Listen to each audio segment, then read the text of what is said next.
HP EliteBook 840 G5 G6 এই ল্যাপটপগুলোর মাদারবোর্ডগুলো কিভাবে কাজ করে অথবা কোন কোন কম্পোনেন্টস কোথায় আছে সেই জিনিসগুলোই আজকের ভিডিওতে আপনাদেরকে জানানোর চেষ্টা করব। এটা কোনো অ্যাডভান্স ক্লাস ভিডিও না, এটা বেসিক লেভেলের জন্য। অতএব যে ভাইরা অ্যাডভান্স লেভেলে কাজ করেন আপনারা অবশ্যই ভিডিও স্কিপ করবেন, কারণ বিগিনার্স ভাইরা যারা আছেন তাদের জন্য অনেক হেল্পফুল হবে আজকের ভিডিওটা। কারণ আমি একদম বেসিক লেভেলটা শুধু আলোচনা করব যে 840 G5 G6 এই মাদারবোর্ডগুলোর কোথায় কোন কম্পোনেন্টস আছে অথবা কোন কয়েলে কত ভোল্টেজ জেনারেট হবে সেই জিনিসগুলোই আলোচনা করব। আর ভোল্টেজগুলো কোন কয়েলে কত হবে এটা যদি জানা থাকে তাহলে সেক্ষেত্রে মাদারবোর্ডের কাজ করতে কিন্তু অনেক সহজ হবে।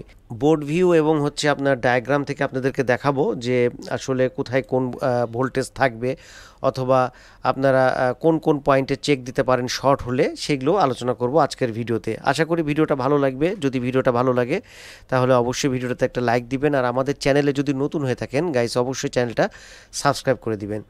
তো এইটা হচ্ছে মাদারবোর্ডের বোর্ড ভিউ। তো আমি মাদারবোর্ডের এই বোর্ড ভিউ থেকে, আচ্ছা এখানে লাইটের একটু আলো আসতেছে, এই লাইটটা একটু অফ করে দিই তাহলে সেক্ষেত্রে আরও একটু ক্লিয়ার আসবে।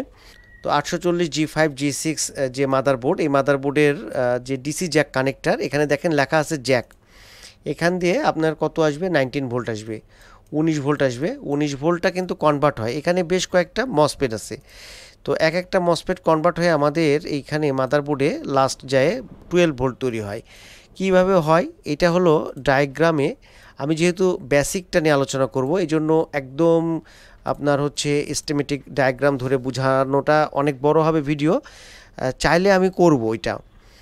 তো চার্জিং আইসি, এখানে চার্জিং আইসি থেকে যে মসফেটগুলো আছে মসফেটগুলো হয়ে কিভাবে 19 ভোল্টটা 12 ভোল্ট হয় সেটা কিন্তু এখানে এই কনসেপ্টটা আছে যে একটার পরে একটা। এটা কি আপনারা যদি বোর্ড ভিউ থাকে তাহলে সেক্ষেত্রে আপনারা নিজেরাও কিন্তু এটা খুব সহজে বের করতে পারবেন যে আমাদের 19 ভোল্ট আসবে তারপরে কোথায় যাবে। একটা মাদারবোর্ডের যদি আপনি সিকোয়েন্সটা ধরতে পারেন তাহলে সেক্ষেত্রে কিন্তু সব মাদারবোর্ডেরই আপনি কাজ করতে পারবেন, এবং এটার কনসেপ্টটা একটু আলাদা। এই আপনার মাদারবোর্ডগুলোতে টোটাল মাদারবোর্ডে হলো 12 ভোল্ট আপনার পাস করে। তো কয়েলগুলো আপনাদেরকে আগে দেখাই দিই যে এখানে যে মাদারবোর্ডে কয়েলগুলো আছে। আচ্ছা আমি পিকচার একটা ওপেন করি, মাদারবোর্ডের পিকচার ওপেন করলে আপনারা ক্লিয়ার বুঝতে পারবেন আরও সুন্দরভাবে। দেখেন এখানে আমরা কিছু কয়েল দেখতে পাচ্ছি। এখন কোন কয়েলে কত ভোল্টেজ তৈরি হবে সেগুলো যদি আমরা না জানি তাহলে কিন্তু কাজ করতে একটু অসুবিধা হবে। কয়েলের যদি কথা বলি, আমি একদম নিচ থেকে মানে এই যে পিকচারের এইখান থেকে শুরু করছি, এইটা থেকে শুরু করতেছি যে এই কয়েলটা কিসের। কয়েকটা ভোল্টেজ অলওয়েজ ভোল্টেজ হয়ে যাবে, 5 ভোল্ট, 3 ভোল্ট, আপনার 1.8 ভোল্ট এবং 1 ভোল্ট, এই অলওয়েজ ভোল্টেজগুলো হবে। যেমন এখানে নিচে এই কয়েলটা হচ্ছে 5 ভোল্টের, একদম নিচে আপনারা 5 ভোল্ট পাবেন। তো আমি একটা কাজ করি, আমি অ্যাডাপ্টারটাও দিই, অ্যাডাপ্টারটা দিয়ে আমি দেখাই আপনাদেরকে যে কোন কয়েলে কত ভোল্টেজ হবে। এইটাও লাইটটা দিয়ে দিই, আপনারা দেখবেন কোন কয়েলে কত ভোল্টেজটা তৈরি হয় সেটা একটু জানলে। যেমন এটা হলো 5 ভোল্টের, তো নিচের এই কয়েলটা হলো 5 ভোল্টের, এখানে আছে 3 ভোল্টের কয়েল, তার উপরেরটা হয় হচ্ছে 1.05 1 ভোল্টের, আর এটা কিন্তু চিপসেটের ভোল্টেজ 1.05, এটা কিন্তু চিপসেট ভোল্টেজ 1.05। এখন আমরা পেয়ে গেলাম হচ্ছে 5 ভোল্ট, 3 ভোল্ট, 1 ভোল্ট এবং হলো 1.05। কয়েল আছে আরও, এখানে একটা কয়েল, এই কয়েল আর উপরের কয়েলগুলো আছে। এটা হলো র্যামের জন্য 1.2 ভোল্ট, যেটা র্যামের জন্য প্রয়োজন হয় সেই ভোল্টেজের জন্য এটা আফটার সুইচিং। এটাও 2.5 ভোল্টেজ ভিপিপি ভোল্টেজ হবে, এটাও আফটার সুইচিং হবে, তারপরে এই ভোল্টেজ দুটো তৈরি হবে। এখানে দেখেন একটা কয়েল, এইখানে একটা কয়েল এবং হচ্ছে এখানে বেশ কিছু কয়েল আছে। আচ্ছা ওই পিকচারে যাই, আমি দেখাই দিই, এই পিকচার থেকে দেখাই। এখানে কয়েকটা কয়েলগুলো আছে। তো আমরা এখন পেয়ে গেলাম এখানে যে ভোল্টেজটা আমরা চেক দিলাম সেটাতে পাইলাম হচ্ছে এটা 1.05, এটা পিসিএস ভোল্টেজ, এটা 1 ভোল্টেজ অলওয়েজ, এটা 3 ভোল্টেজ। এগুলো কিভাবে হয় আমি সেটাও একটু দেখানোর চেষ্টা করব। এটা কিন্তু একদম বেসিক 840 G5 G6 যে এই ল্যাপটপগুলো, এগুলোর একটা বেসিক আপনাদেরকে আলোচনা করছি। আপনারা যদি এটা নিয়ে আরও ডিটেলস জানতে চান কমেন্ট করবেন, আমি করব ইনশাল্লাহ। এটা হলো 2.5 ভোল্ট, এটা হলো আপনি যখন সুইচ করবেন তখন তৈরি হবে। এই ভোল্টেজগুলো এই দুটা ভোল্টেজ হচ্ছে সুইচিংয়ের পরে আসবে, আর এই 5 ভোল্ট, 3.3 ভোল্ট, 1.0 ভোল্ট, আর এইখানে আছে 1.8 ভোল্ট, এটাও কিন্তু আপনার কখন হবে, এটাও অলওয়েজ ভোল্টেজ এই কয়েলটাতে, এই যে কয়েলটা। আচ্ছা এগুলো হচ্ছে কয়েল, কয়েলের একটা থাকে মানে ভিতর সাইড, একটা থাকে বাইরের সাইড, একটা থাকে আইসির দিকে, একটা থাকে আউটপুট। তো এখন আমরা যখন মাদারবোর্ড চেক করব এবং মাদারবোর্ড চেক করার সময় যদি পাওয়ার না পাই, তাহলে আমরা কিন্তু শর্টিং চেক করব। তো আমরা কি শর্টিং চেক করি? আমরা চেক করি হচ্ছে ডায়োড মোডে। আমি মিটারটা একটু দেখাবো, মিটারটা একটু দেখাই দেবো। মিটারটাতে আপনারা কি করবেন, ডায়োড মোডে দিবেন। ডায়োড মোডে মিটার দেওয়ার পরে রেড প্রপ দিবেন কোথায়, গ্রাউন্ডে, আর ব্ল্যাক প্রপ দিয়ে আপনি শর্টিং চেক করবেন। তো ইম্পিডেন্স শো করবে, যদি ইম্পিডেন্স শো করে তাহলে শর্ট নাই, আর যদি ইম্পিডেন্স শো না করে, জিরো দেখায়, তাহলে সেক্ষেত্রে কিন্তু সেই লাইনে শর্ট আছে, বিপ দিবে। আপনি যদি কন্টিনিউটি মোডে দেন তাহলে সেক্ষেত্রে কিন্তু, যেমন আমি এখন কন্টিনিউটি মোডে দিলাম, এখন যদি কোনো কয়েলের আউটপুটে, ঠিক এটা হলো 3 ভোল্টের আউটপুট, যদি এরকম করে শর্ট দেয়, আচ্ছা শর্ট এটা কেন দিচ্ছে, আমার এটা হলো অ্যাডাপ্টার জ্যাকটা দেওয়া আছে, তো এরকম করে আপনি দিবেন। যদি শর্ট হয় মাদারবোর্ড তাহলে কিন্তু বিপ দিবে। মিটারটা একই সাথে দেখানোর চেষ্টা করব, শর্টিং চেক করব। তো আমি এখন কন্টিনিউটি মোডে রাখছি, আপনারা রাখবেন ডায়োড মোডে। ডায়োড মোডটাকে আউটপুটে চেক দিবেন, ইম্পিডেন্সটা শো করবে প্রত্যেকটা কয়েলের। যদি পাওয়ারের প্রবলেম হয় তাহলে আপনারা প্রত্যেকটাতে এভাবে শর্টিং চেক করবেন। বেসিক মেন কয়েলগুলো তো আউটপুট আপনি চেক করতে পারলেন। আরও কয়েকটা কয়েল আছে, ছোট ছোট কয়েল আছে, এবং ভিএস মানে সেকেন্ডারি ভোল্টেজ যেটা আছে সেই প্যাডগুলো তো আপনারা চেক দিবেন। সেগুলো কিভাবে চেক দিবেন সেটাও আমি দেখাচ্ছি।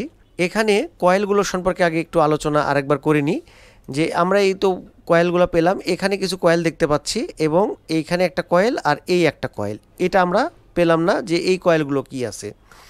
এই কয়েলগুলোর মধ্যে দেখেন এই দুটো কয়েলের চেহারা সিমিলার, কাছাকাছি সেম, কাছাকাছি সেম মানে সেম।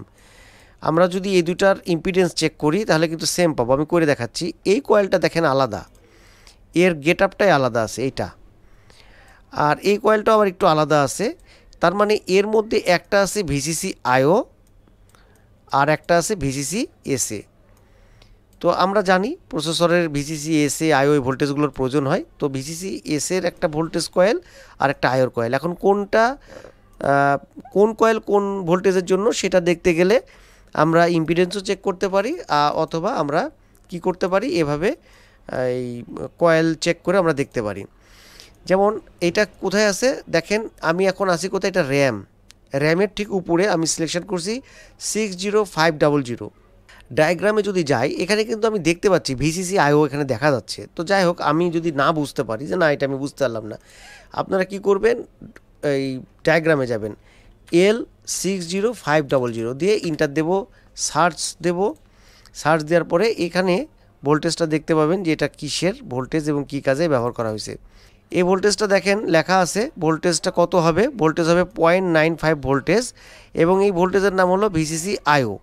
সো আমরা বুঝতে পারলাম ওই কয়েলটা ভিসিসি আইওর কয়েল। কত ভোল্টেজ তৈরি হবে, 0.95 তৈরি হবে এইখানে। তো এতটুকু আমরা এটা কনফার্ম হলাম। তো এসএ ভোল্টেজটা কত হবে, তাহলে এখানে আসতেছে আমাদের 0.95 এই ভোল্টেজটা তৈরি হচ্ছে। এখন এই ভোল্টেজটা যদি না হয় তাহলে এই ভোল্টেজের যে প্রিভিয়াস কি আছে, এটা কি কোনো পাওয়ার গুড দ্বারা অ্যাক্টিভেট হচ্ছে না কোনো সিগন্যালের দ্বারা হচ্ছে, সেটা চেক করতে হবে তখন। আচ্ছা, এখন এই কয়েলটা কি আছে সেটা আমরা দেখব। উপরের কয়েলটা দেখতে গেলে আমরা বোর্ড ভিউয়ে যাচ্ছি, আবার বোর্ড ভিউ থেকে আমরা দেখার চেষ্টা করি। তো এটা দেখেন র্যামের উপরে আমি সিলেকশন করছিলাম। এবার এখানে যে 3টা কয়েল আমি দেখাচ্ছিলাম, তার মধ্যে প্রথম কয়েল যেটা, এখানে দেখেন লেখা আছে ভিসিসি এসএ, কয়েল নাম্বার কত, এল মানে কয়েল 66610, এটা হলো ভিসিসি এসএ, এবং এটা সিলেকশন করলে এটা কোথায় চলে যাচ্ছে দেখেন, সিপিইউতে চলে যাচ্ছে। আর পাশের যে দুইটা কয়েল আছে সেই দুইটা কয়েল, এই যে একটা হলো সিপিইউ কোর, এইটা একটা, তার পাশে কিন্তু আরেকটা সিপিইউ কোর আছে, এই দেখেন আরেকটা। এগুলো যখন সিলেকশন করছি কোথায় চলে যাচ্ছে, সিপিইউতে চলে যাচ্ছে। তো এগুলো হচ্ছে সিপিইউ কোর। তাহলে এই পিকচার থেকে আমরা এতটুকু বুঝতে পারলাম যে এই দুটা হচ্ছে সিপিইউ কোর ভোল্টেজের জন্য, মানে কোর ভোল্টেজ। এটা ভিসিসি এসএ, এটা আইও, আচ্ছা এটা 1 ভোল্টের 1.0 ভোল্ট, এটা 1.05, আমাদের কিন্তু অলরেডি মানে বের হয়ে গেছে 3.3 ভোল্ট, এটা 2.5 ভোল্ট। দেখেন কত সুন্দরভাবে, আপনার যদি ডায়াগ্রাম থাকে তাহলে এটা কত বলেন তো, 2.5 ভোল্ট, এটা ভিপিপি, আর এটা হলো 5 ভোল্ট, এখানে আছে 1.8 ভোল্ট। মাদারবোর্ডের মোটামুটি শেষ। এটা হলো ব্যাটারির, 12 ভোল্টেজ দেখাচ্ছে। যেমন আমি এটা 3 ভোল্টের যদি ইনপুটে দেখি, দেখেন এটা 13 ভোল্ট দেখাচ্ছে, এটা হলো এর ইনপুট আর কি। 12 ভোল্ট হচ্ছে ব্যাটারির ভোল্টেজ, মানে 19 ভোল্টটা আমাদের কনভার্ট হয়ে 13 ভোল্টে কনভার্ট হয়। এখন এই যে 3 ভোল্ট তৈরি হচ্ছে, 3 ভোল্টটা কীভাবে হয় দেখেন। আচ্ছা, সিপিইউ কোরের একটা জিনিস আমি আরেকটা দেখাই দিই। যদি আপনারা এখানে আরেকটা জিনিস এখান থেকে দেখেন, দুইটা কিন্তু কয়েল একই রকম দিছে। তারপরে যদি আপনি বুঝতে না পারেন, আপনি ইম্পিডেন্স চেক করবেন, দুইটার ইম্পিডেন্স সেম হয়ে যাবে। যেমন এই একটা ইম্পিডেন্স দিলাম, এটা হলো 6 আসছে, পাশের এই কয়েলটার ইম্পিডেন্স দেখব, দেখেন 6 আসছে। এই দুটার কয়েলের ইম্পিডেন্স এক, মানে এটা হলো আমাদের সিপিইউ কোর। এই পাশে যেটা আছে, তাহলে এইটা কি জিনিস, এটা এখন আমরা দেখতে পারি নাই। এই কয়েলটা কিসের, এই কয়েলটা, এটা তো আমরা এখনও জানি না। এই কয়েলটা যদি দেখতে চাই, তাহলে সেক্ষেত্রে আমরা আরেকবার চলে যাচ্ছি বোর্ড ভিউতে। তো সেখান থেকে আমরা কনফার্ম হয়ে আসতে পারবো যে ওই কয়েলটা কিসের। কয়েলটা ছিল একদম পাশে, দেখেন লেখা আছে পিভিসি জিটি, মানে গ্রাফিক্স কোর, এবং এই গ্রাফিক্স কোরটা চলে যাচ্ছে এটাও সিপিইউতে। এই কয়েলটা হচ্ছে গ্রাফিক্স কোর, তাহলে এটা ভিসিসি জিটি গ্রাফিক্স কোর বলতে পারি, অথবা এই যে জিটি গ্রাফিক্স কোর অলমোস্ট। আর এটা হলো ব্যাটারির কয়েল। ব্যাটারির কয়েলে কত পেলাম, 12 ভোল্টেজ পেলাম। তো এটাতে 12 ভোল্ট। টোটাল মাদারবোর্ডে এই কয়েলগুলোতে কত কোন জায়গায় ভোল্টেজ থাকতেছে অলমোস্ট, সেটা কিন্তু আমরা একটা কনফার্মেশন হইতে পারছি। তো এইভাবে আমরা পিকচার দেখে অথবা বোর্ড ভিউ ডায়াগ্রাম দেখেও মাদারবোর্ডের ট্রেস আউট করতে পারি। এটার ব্যাক সাইডেরও ছবি যদি দেখি, সেখানে আইও চিপ আছে। ওই সাইডটা নিয়ে আজকে আলোচনা করব না। আর হচ্ছে এই পাশটায় এখানে হলো ডিসপ্লের জন্য কানেক্টর দেওয়া আছে, এই যেখানে লেখা আছে ইডিপি। তো ইডিপি এটা হলো ডিসপ্লের জন্য এই কানেক্টরটা। আর এটা তো প্রসেসর, আপনারা এটা জানেন, প্রসেসর এবং পিসিএস একসাথে থাকে, প্রসেসর এবং পিসিএস। তো এটাকে কি বলে, এটাকে সক বলে, এসওসি সক, দুইটা একসাথে মার্জ করা আছে, এটাকে সক বলে। প্রত্যেকটা আউটপুটে যে এরকম ক্যাপাসিটার থাকে, ক্যাপাসিটারগুলো। এখন এই যে সিরিয়াল নাম্বারটা আমি আপনাদেরকে বললাম যে সিরিয়াল নাম্বারটা কখন লাগে, দেখেন এখানে একটা বায়োস, এই যেটা হলো বায়োস 32 এমবির বায়োস, এই বায়োস কিন্তু নষ্ট হয়ে যায়। তো বায়োস নষ্ট হয়ে গেলে আপনাকে কি করতে হবে, আপনাকে অফিসিয়াল সাইট থেকে বায়োস ডাউনলোড করে প্রোগ্রাম করবেন। এইচপি সার্ভিস সাপোর্টে যাবেন, সফটওয়্যার অ্যান্ড ড্রাইভার্সে ক্লিক করবেন, তারপরে এরকম ল্যাপটপে ক্লিক করে এখানে সিরিয়াল নাম্বার দিবেন। কোন সিরিয়াল নাম্বার দিবেন, যে সিরিয়াল নাম্বারটা আপনার ল্যাপটপের ব্যাক সাইডে দেওয়া আছে সেই সিরিয়াল নাম্বারটা এখানে টাইপ করে সার্চ দিবেন।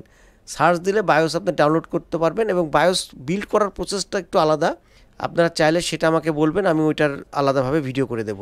কিছু কিছু জিনিস আপনারা যখন শর্ট হবে, মাদারবোর্ড যখন পাওয়ার আসবে না, তখন অনেক কিছু কিন্তু আপনার এরকম প্যাড দেওয়া থাকে, দেখেন এরকম প্যাড, এই প্যাডগুলো চেক করবেন।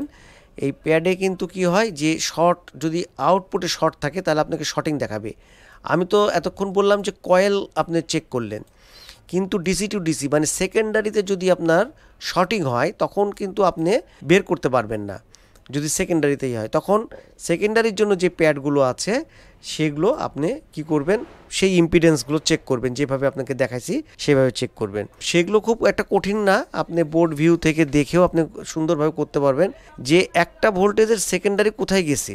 যেমন আমি এখানে একটা যদি দেখাই এরকম করে, এটার ইনপুট, এই যে ইনপুট এবং আউটপুট, এই আউটপুটের এখানে কিন্তু প্যাড দেওয়া আছে, এই যে প্যাড। আপনি তো কয়েলটা শুধু দেখা হলো, কিন্তু এই প্যাডে যদি এর আউটপুটে যদি শর্ট থাকে, তাহলে কিন্তু এই প্যাডে যখন আমি ইম্পিডেন্স চেক করব, তখন কিন্তু লো ইম্পিডেন্সের সাথে বিপ দিয়ে দিবে। তখন বোঝা যাবে যে এই আমার এই লাইনে কেউ না কেউ শর্ট হয়ে আছে। আবার এখানে আমি যখন প্যাড পেলাম, এই যে প্যাডে যখন চেক দেবো, তখন এর লাইনে যদি কোনো মসফেট ক্যাপাসিটার এগুলো শর্ট থাকে, তাহলে এখানে কিন্তু বিপ দিয়ে দিবে। তাহলে সেক্ষেত্রে খুব সহজে এই যে আউটপুট, এই যে দেখেন আউটপুট লেখাই আছে, এই আউটপুট আছে, এগুলো সব সেকেন্ডারিতে যায়। এই জিনিসগুলো আপনারা খুব সহজে চেক করতে পারবেন। কয়েলের ইম্পিডেন্সের মাধ্যমে তো মেন শর্টিংটা চেক হলো, আবার এইভাবেও কিন্তু শর্টগুলো খুব ক্লিয়ার করে আপনার চেক করা যায়। আর এই ডায়াগ্রাম, বোর্ড ভিউ, এগুলো সব ভিনাফিক্সে পাওয়া যায়। আপনারা বলেন যে কোথায় পাওয়া যায়, কোথায় পাওয়া যায়, দেখেন লেখাও আছে ভিনাফিক্স। আপনারা ভিনাফিক্স থেকে এগুলো কালেক্ট করে নেবেন, খুব সুন্দর। এগুলো ছাড়া আপনার কাজ করা খুব অসুবিধা।